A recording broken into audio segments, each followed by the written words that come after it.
In the name of the Father, the Son, the Holy Spirit, one God. Amen.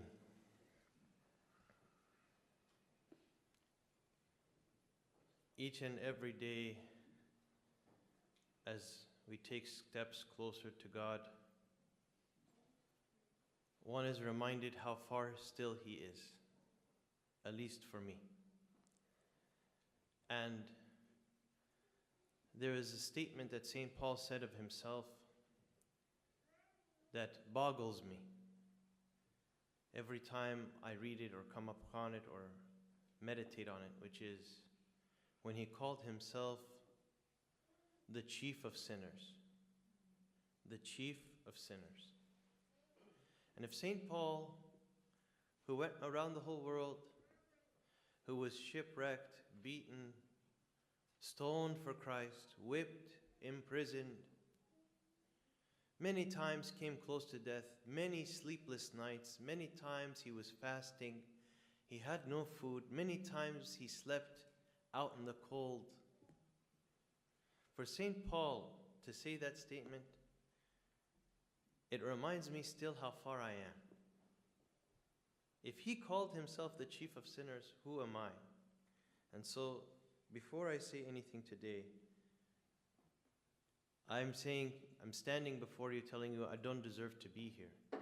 None of us does. But me foremost. Because how amazing and how loving and how holy God is. I was speaking to someone who came from the Islamic faith. And he was looking into Christianity at some point in his life. And he was turned off. And he kept saying in a statement, maybe not in the most respectful way, you do this to your God. You, in your book, say that your God was crucified. And you're happy about that. Ha ha ha, your God was crucified and he died and you're happy about that. And he said, we honor Jesus much more than you do. And I'm speaking to this person in love, and really, there's a great love. When he's speaking this to me, I feel his love for me because he's trying to convert me to become like him. So, obviously, he loves me in his way.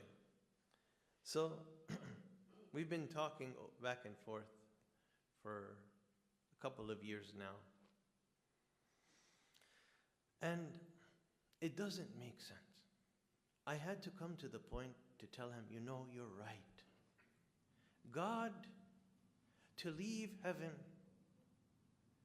to leave being worshipped by the angels, he who has no need of me, you had no need of my servitude. But we say in the Gregorian Gospel, but rather I had need what? Of your lordship. I had need. You created me because I needed you. And you empty yourself. You take the form of a servant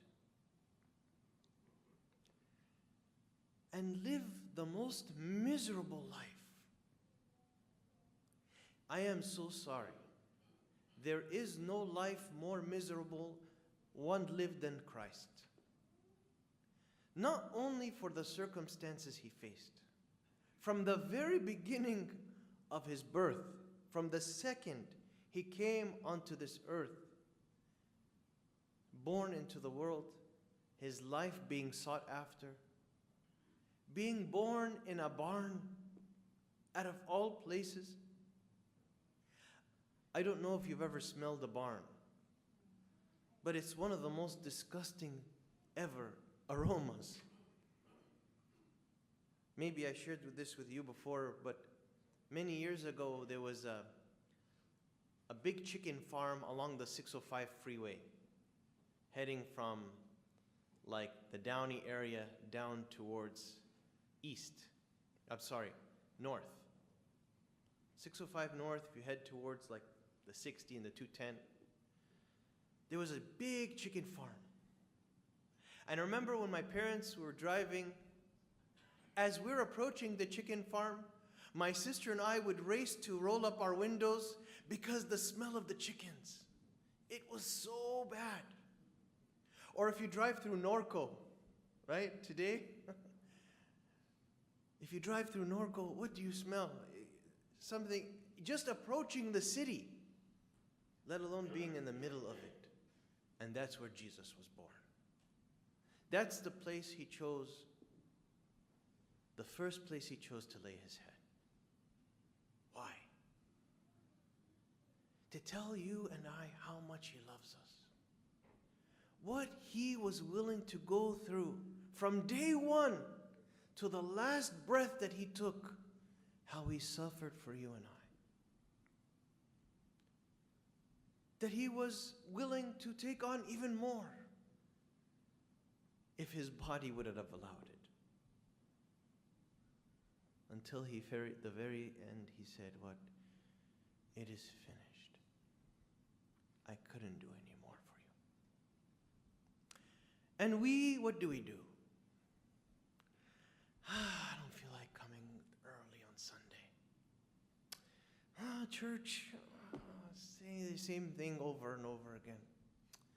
Read the Bible, so boring. I don't have time.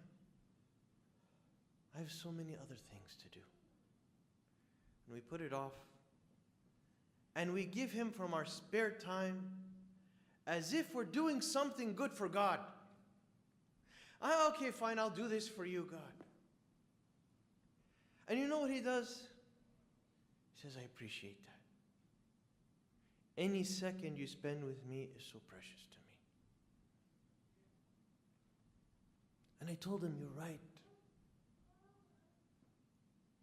You're right. It doesn't make sense. It's not logical. But God gave us a little taste. And I asked him, because I know there is a belief that Abraham was going to slaughter his son. I think in the Quran tradition, it's not Isaac, Ismail, but it's okay. He said, why did God call for Abraham to slaughter his son? Why? And more important, why was Abraham willing to do it? Why was Abraham willing to do it? And this gentleman wouldn't answer the question. I'm not telling you this because I tried to overcome in an argument. But what are we willing to sacrifice? Let's take that second part of the question. We know why God told Abraham to do it, because it was the shadow of Jesus Christ. But why was Abraham willing to offer his son for God? Was it just blind obedience? I think not. What was it? If we boil it down, what was it? He really loved God. He was willing to let go of the most precious thing in his life. The son of the promise. The son of the miracle. The one that he's been praying for all his life. But because I love you and I trust you, God, I'm willing to give this up. And I know you're going to take care of it. And what do we do with sin? Are we doing the same? Am I willing to give up sin for God? Or do I hold on to it and celebrate it and try to hide it and try to give myself excuses to stay in it? What am I doing? Today, we read on the love that we are to love. The perfect love. The merciful love. The love that is above all else.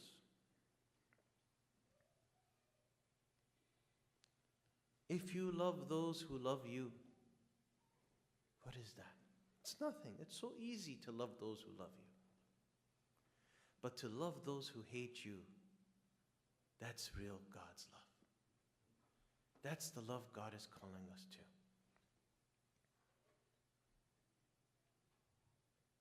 If you do those good things to those who do good to you, what is that? Even the sinners do the same. But to do the good to those who treat you in a miserable way, that's God's love. Love your enemies, do good, and lend, and this is the crazy part, hoping for nothing in return. There are people that can't wait for someone to ask them, can I borrow this? And in their heart they say, I hope they never give this back to me. That's the love that we're called to love. If I am not there, I need to be working on it. How do I get to that point? How do I get to that love? There is a beautiful saint in the Catholic tradition. Her name was Saint Therese of Lisieux. She was a French nun. Maybe I spoke about her before. She was a young girl and she had a great desire. Do you know what her desire was? She said, I want to be a saint. Is that a good thing or a bad thing? To want to be a saint? Really good. Let's unpack that a little bit. It sounds like a very good thing. It could be a very good thing. It could be a very good thing. However, what's the point of wanting to be a saint? If I want to be a saint, so my name can be in the Synaxarium, so everyone can say, Saint Lazarus. Is that a good thing? No. No. Thank you. But if I want to be a saint in the eyes of God, if I want to be holy in His eyes, if I want God to look at my life and say, well done, good and faithful servant. And if that's my desire, it's an amazing thing. That should be all our desire.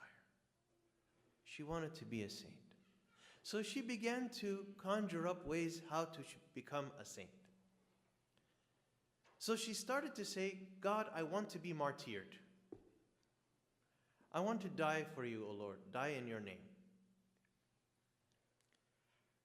And then something inside of her told her, research this more. Pray about this and read about this more. How to become a saint. I'm going to read to you her words. Really beautiful. It says, since my longing for martyrdom was powerful and unsettling, it consumed her, but also she felt there was something misguided. I turned to the epistles of St. Paul in the hope of finally finding an answer. Okay, St. Paul, you were eventually martyred. You recognized and called yourself the chief of sinners, yet you were one of the greatest people who ever walked on this earth. If there was ever a model for a saint, it was St. Paul. One of the fathers of the church, St. John Chrysostom, said, if you want to know what humanity was called to be like, look at St. Paul, the life of St. Paul. This is a human. This is a real human being. Everything else we're doing, we haven't reached it yet. And she finally turned to St. Paul's epistle and she started to look through the epistle of the Corinthians. And it says, by chance, the 12th and the 13th chapters of the first epistle of the Corinthians caught my attention. And in the first section, I read that not everyone can be an apostle, prophet, or teacher, that the church is composed of a variety of members, and that the eye cannot be the hand. So she realized every one of us has a calling. Every one of us has a ministry. Every one of us has different gifts that we offer to God. And maybe her desire to be a martyr, maybe it wasn't in the right place.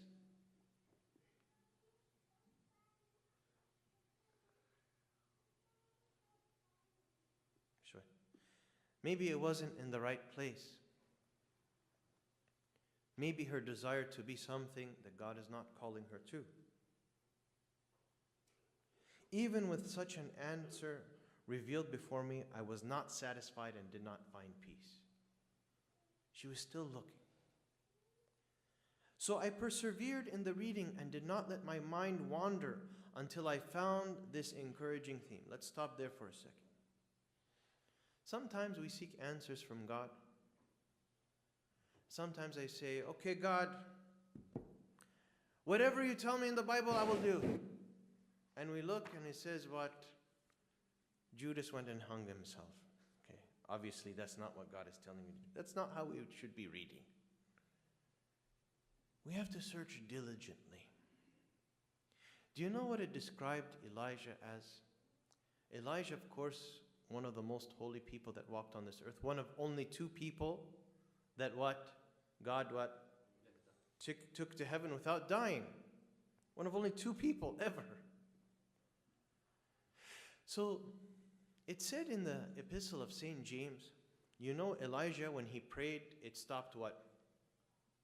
He stopped the what? The rain, and there was a famine for 3 years. But didn't it say he just prayed and it said he prayed diligently. For someone so holy as Elijah, to teach us how to pray, he didn't just say, okay, God, stop the rain. No, he said, God, I'm begging for this. I am going to pursue this. I am not going to stop, Lord, for you to reveal yourself in this way. Pray diligently. Last week we mentioned this. I will mention again for those that didn't come last week. There was a saint named Abba Nufair, Saint Nufair. He was in the middle of the wilderness in a cave, consumed by one thing. You remember what it was we said last week? He was consumed with the love of God. How can I love God? Many nights he almost died of starvation. Many nights he had sleepless nights. Many nights he was in the cold. Many nights it was so hot for him. 60 years not seeing a face, praying, consumed with what? How can I love God?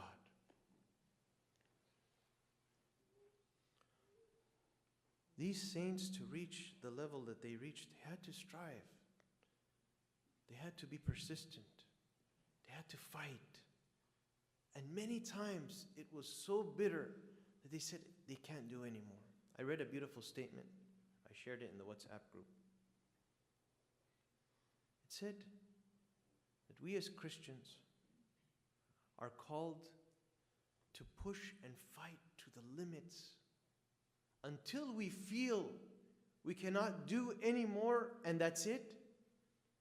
And at that point, we give that little extra. And it doesn't make sense initially, but maybe some of us have worked out. If you ever worked out, you can kind of understand this. Some people do something called a max bench, like with a certain amount of weight to max. And some people do a lot of repetitions. And sometimes you have somebody there spotting you, helping you, because when you can't push anymore, they kind of give you that little extra.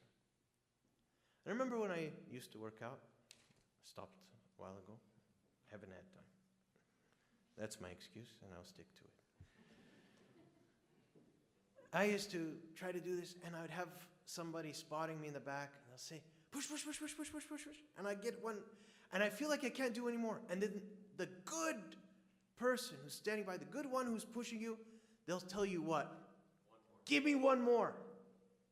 Give me one more. And sometimes you push all you can, and maybe they're helping just a little bit, and you get that one more.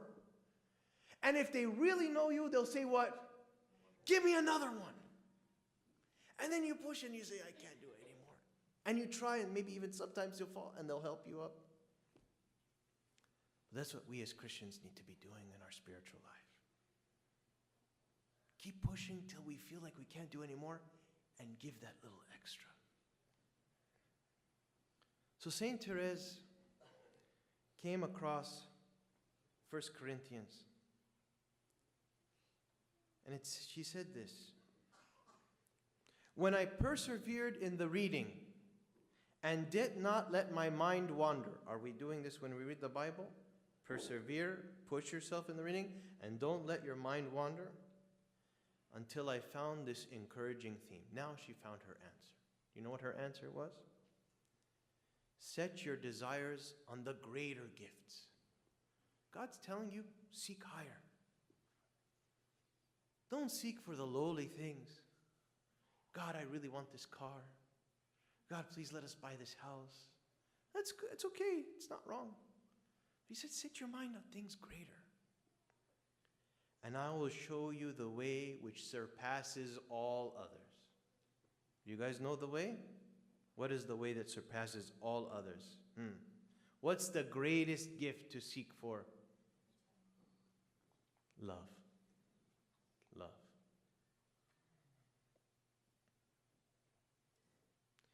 She said this, she goes on to say, I desired to distinguish myself more favorably within the whole body. Love appeared to me the hinge for my vocation. Indeed, I knew that the church had a body composed of various members, but in this body the necessary and more noble member was not lacking. I knew that the church had a heart, and that such a heart appeared to be aflame with love. I knew that one love drove members of the church to action, that if this love were extinguished, the apostles would have proclaimed the gospel no longer, that the martyrs would have shed their blood no more if they didn't have love.